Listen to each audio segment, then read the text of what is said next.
A Pere Lachaise story. It is already end of February. A light drizzle slightly humidifies the leaves and the stones of the alley when I begin my walk in the cemetery of the Pere Lachaise. While passing the door, there is a noise of wind, which plays a strange music in the majestic branches. It seems as a silent and peaceful harbor. But don't you get lost in this 44-hectare labyrinth, because you would meet difficulties finding your way out. And you could indeed forget everything till your name, because here we lose memory reading words engraved on stones, admiring the magnificent and moving sculptures, and observing the reflections that light creates through stained glasses. Here we forget to pay attention at the hour which passes through. The time is like suspended.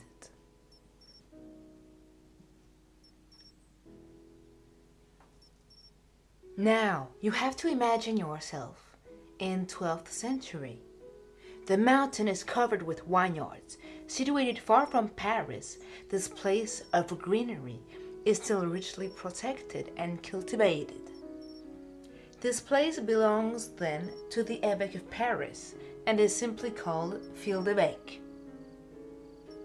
The domain is sold in 1430 to Regnault de Wandonne, a storekeeper who had made fortune selling spices all over the world. He will build a huge property which would be given very quickly the nickname Folie Regnault by the local residents. Almost 2 centuries later, on July 2nd, 1652, the domain is property of the Jesuits. Cardinal Mazarin brings the very young Louis XIV while violent fights rage in Paris. Future king witnesses the fight of the suburb Saint-Antoine setting the royal troops against the rebellious. An impressive battle. The suburb is no more than shouts and blood.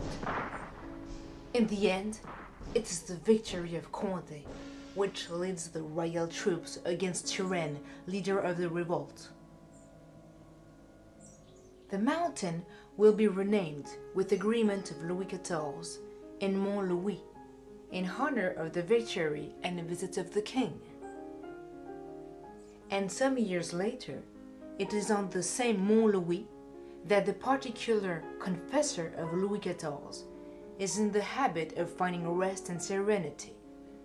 His name is François de Lachaise.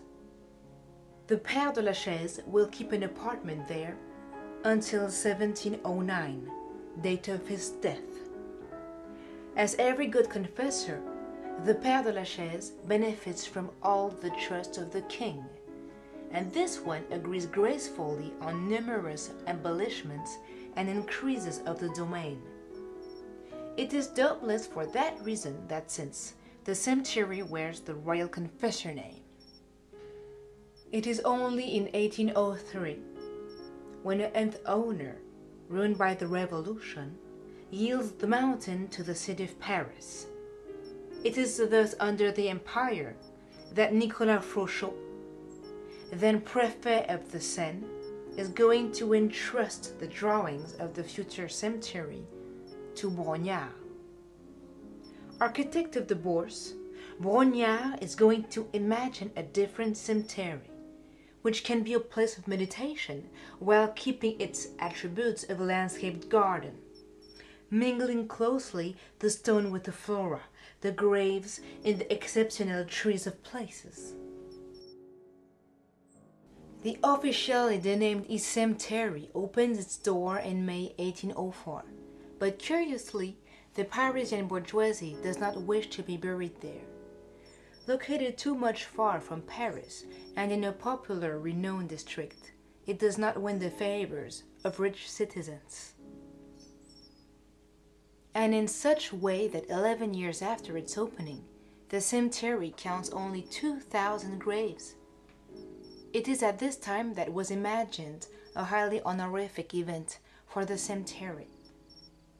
The graves of La Fontaine and Molière were moved in it, as well as the spoils of Héloïse and Abélard. It is an immediate success, and in the year 1830, the cemetery counts 33,000 graves.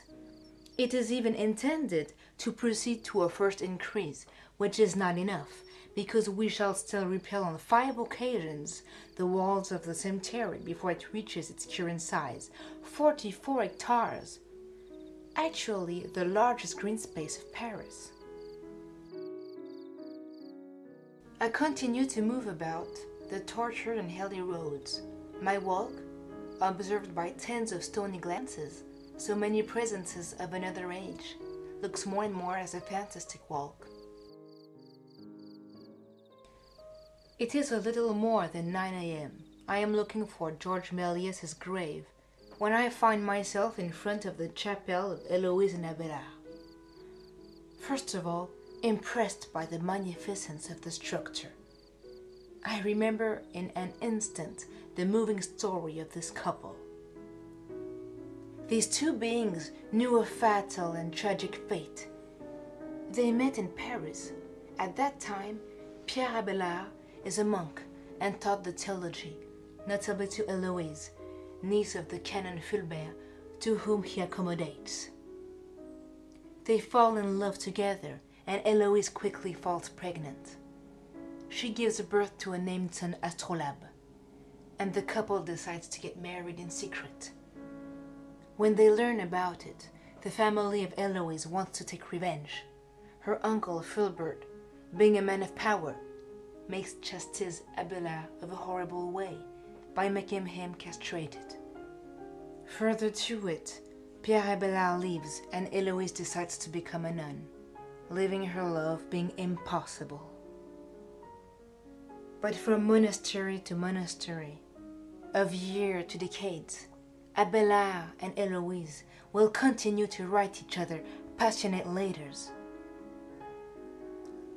And their moving correspondence stopped only with Pierre's death in age of 63 years. When Héloïse dies, 22 years later, in the same age of 63 years, Catherine de la Rochefoucauld, abbess, decides to collect the spoils of these two beings deprived of one another. So, having physically been separated their lifetime, their bodies will stay forever gathered. It is a very beautiful symbol of love which raises itself in 1817 in the cemetery of the Pere Lachaise. And when Alexandre Lenoir builds this chapel, it becomes at once a symbol of universal love. Other feelings can connect people buried in the cemetery of the Pere Lachaise, as the common love of the art of letters. It is the case of two side-by-side placed graves. A restricted place separates them, as if the curators of that period had imagined that they could possibly exchange some words. It is on the top of the hill, surrounded by a luxuriant and comfortable vegetation, that La Fontaine and Molière rests. Just imagine a theatrical performance, one evening of 1673, in the heart of Paris. Crowd with eyes riveted on the stage, whereas Molière, which is playing the hypochondriac, quite in below he collapses, died. At the age of 51, exhausted by the work, the financial and personal marigolds, having spent his life looking for the dramatic perfection, Jean-Baptiste Molière returns the soul on stage.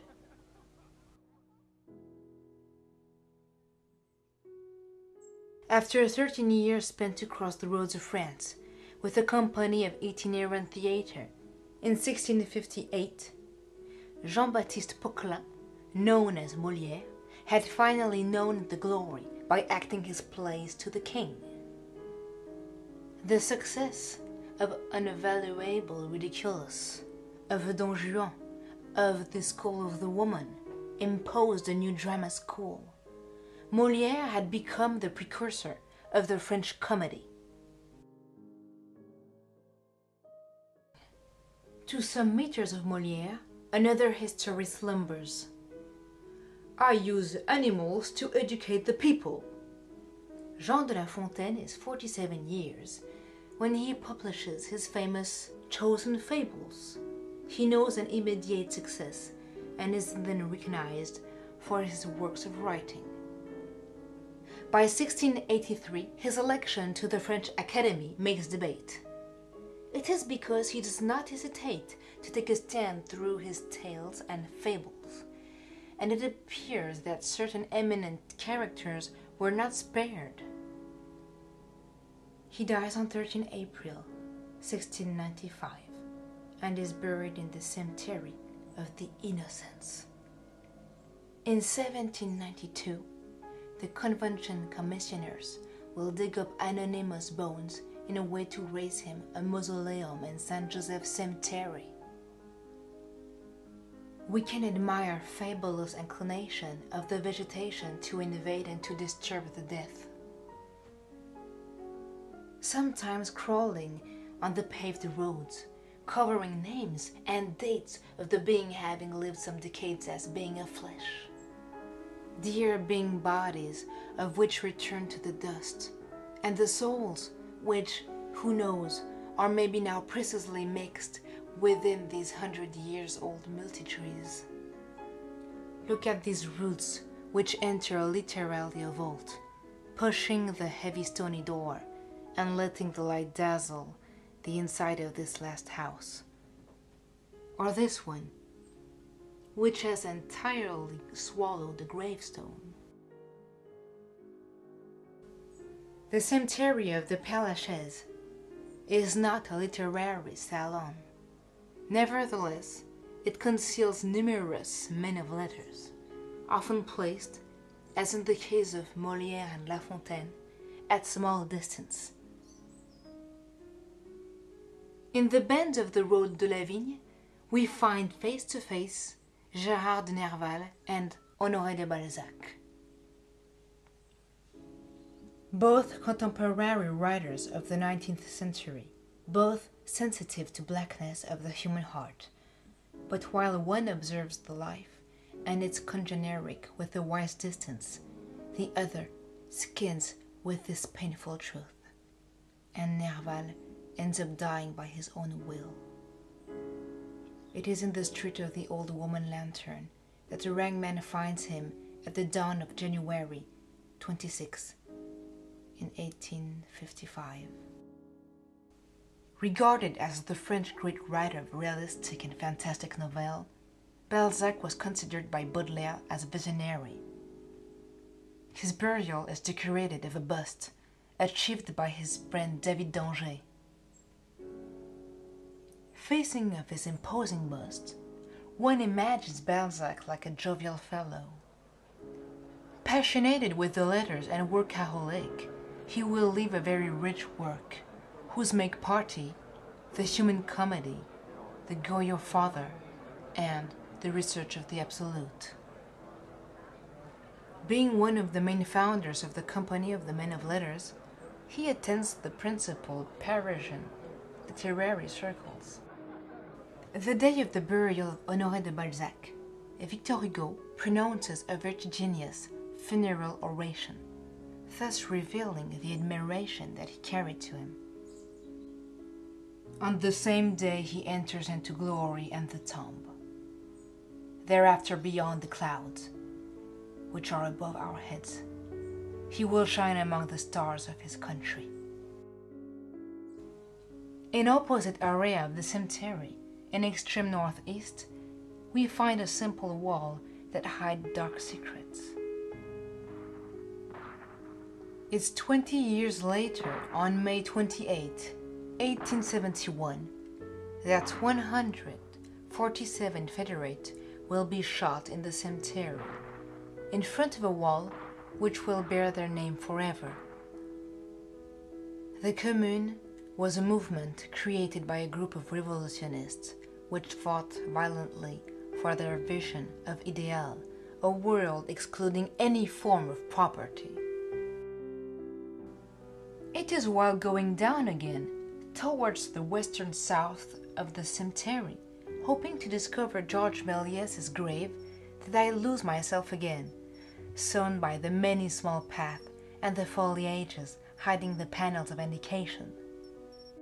With the crossing of the ways Le Bourget and Hautois, I select my direction in an intuitive and probably too hazardous way and choose to go down by the Le Bourget way, which is not my surprise to meet the burial of Alfred de Musset at the end of this road. Located on the main avenue, doubtless one of the widest arteries of the cemetery, the grave contains a bust of the poet. This writer, poet, and playwright knows an outstanding fate. His parents arise from a bourgeois and cultivated environment. Alfred makes brilliant studies to the secondary school Henry IV, and then studied law at the faculty, but there boredom profoundly. He hesitates then several years between painting and writing, then comes to publish his first collection of poems at the age of 19. It is called Tales of Spain and Italy. This first very promising work opens him doors of the most prestigious literary salons of the capital. Here, he frequents Alfred de Vigny, Victor Hugo, but also a number of young persons at a loose end in excess and alcohols. De Musset represents the literary romantic movement and knows a very prosperous production until 30 years. He takes advantage of it to write of numerous short stories, collections of poems, and plays. During this period of his life, he meets Georges Sand, with whom he will live a destructive passion. Regrettably, at hardly 30 years old, at the same moment when Marianne's whims and his other plays are given everywhere, de Musset is considerably weakened by these years of excess, and he reveals himself in an inability to start again writing, while he receives two important distinctions: the Legion of Honor and the entrance to the French Academy. He will slowly sink into oblivion and will die 15 years later, alone and sick. It is in 1857. I decide to continue my fantastic walk towards the right by raising the main avenue. I walk some minutes until I meet myself very close to the dead memorial. Actually a door opening on a big crypt, collecting spoils dug up by the ancient Parisian cemeteries. At this distance, I can really admire the sculptural work spread around the central door. In front of the door of the death, a couple appears. To the left of the entrance, the represented beings are frightened. They hide their face and seem to complain. In contrast, the characters on the right of the door seem to react oppositely. Some are in position of prayer. The others stand and look at the door, very straight. Under the door, an angel is represented. He raises the stone of the grave. It is written, "On those who live in the country of the shade and the death, a light glitters." This work of Albert Bartholomé is not single, giving a scenographic representation of funeral art in the Pere Lachaise cemetery. At the Romantic period, it was usual in the middle-class families to create a sculpture for the burials of the dear beings.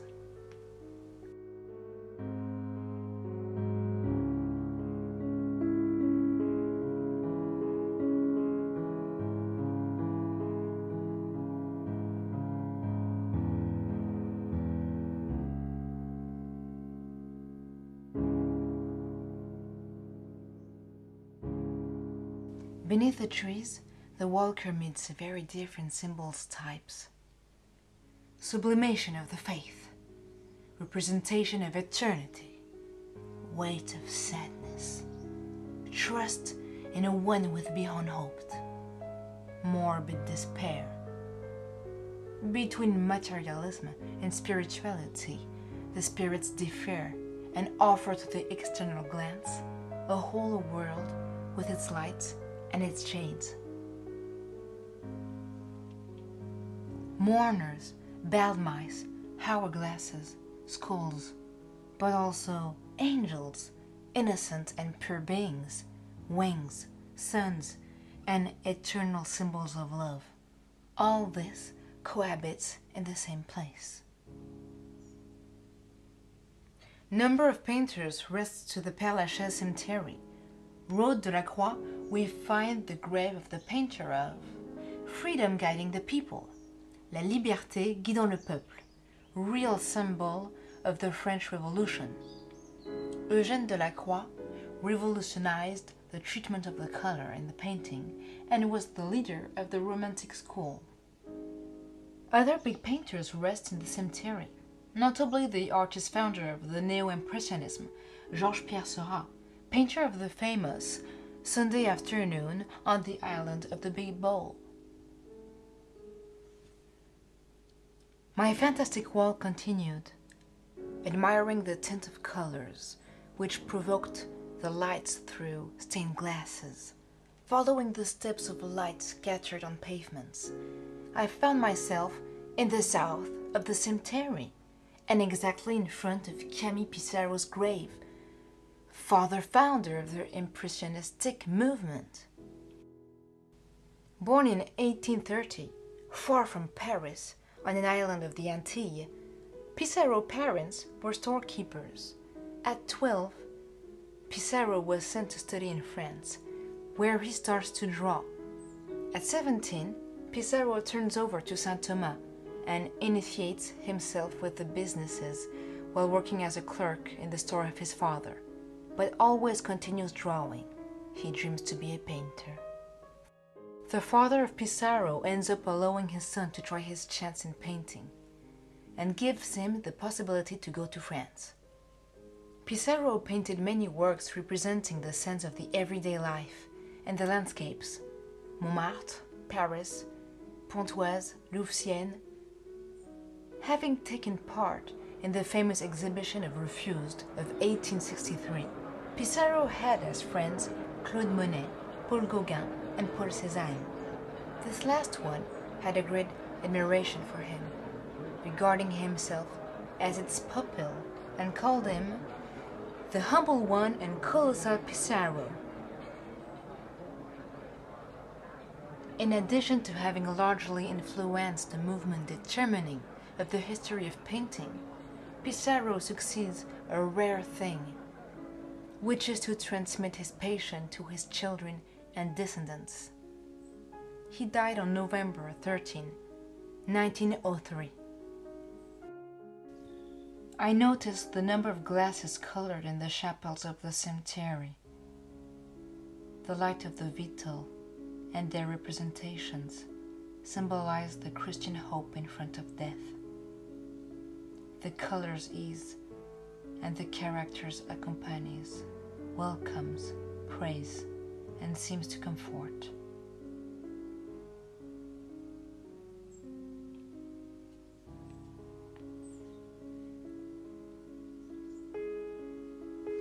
Music.